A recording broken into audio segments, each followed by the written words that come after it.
bidang seperti bahasa, budaya itu dianggap sepele, tapi padahal sebenarnya hal-hal ini justru yang menjadi fondasi utama dari berdirinya suatu bangsa ya, karena komunitas dibentuk dari orang-orang yang mempraktekkan kebiasaan-kebiasaan tertentu. Kebiasaan itu dia berulang menjadi yang disebut budaya atau culture.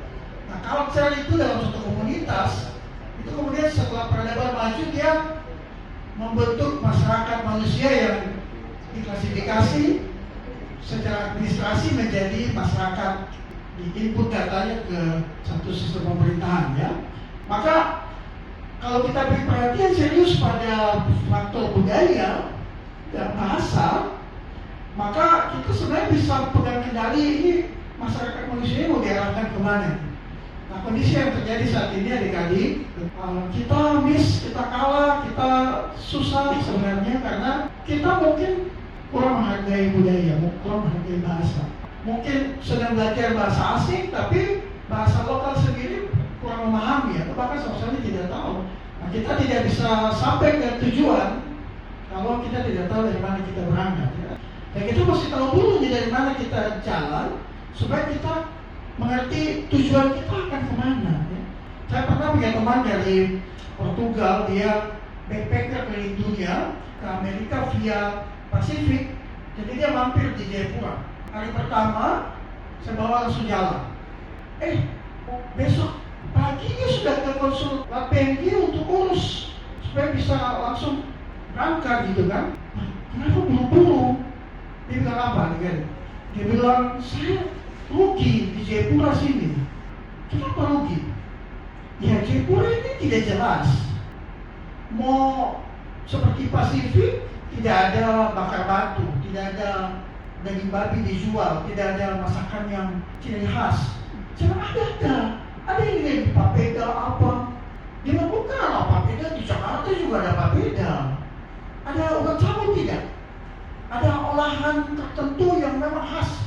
Saya bilang, nanti kalau ada acara budaya ada. Atau dia bilang tidak, yang kita bisa akses kapan saja. Tidak ada. Dia bilang ini kayak di Jawa saja. Tapi kalau saya mau nikmati Jawa, ya saya ke Trenggalek saja. Ngapain saya di Jayapura? Jadi Jawanya tidak cukup kuat, Pasifiknya tidak ada. Rugi saya di sini. Paham maksudnya ya? Kalau saya mau merasakan budaya Jawa, saya di Jogja. Kalau saya mau merasakan Pasifik, saya ke Vanuatu saja. Ternyata orang dari luar datang, mereka menilai tempat di sini ini orang tidak bisa rasa apa ciri khas dari Papua. Jelas saja waktu ada festival budaya di Mosby, Jayapura tidak diundang karena Papua dianggap bagian dari Asia, tidak dianggap bagian dari Pasifik. Kenapa? Ya karena budaya Papua itu kurang diekspos. Nah, siapa yang mau angkat itu?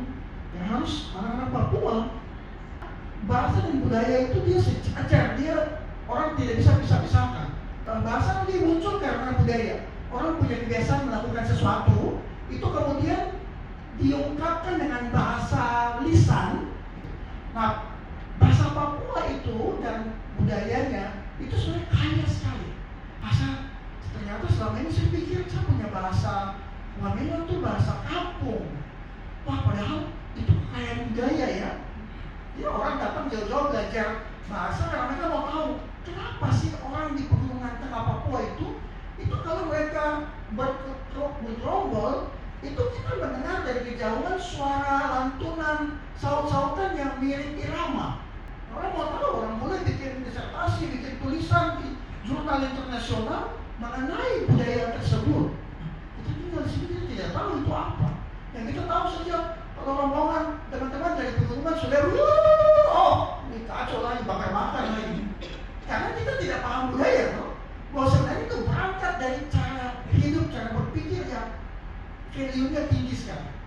Jadi paham ya teman-teman ya, kalau kalian berpikir untuk ke depan, jaga yang sekarang.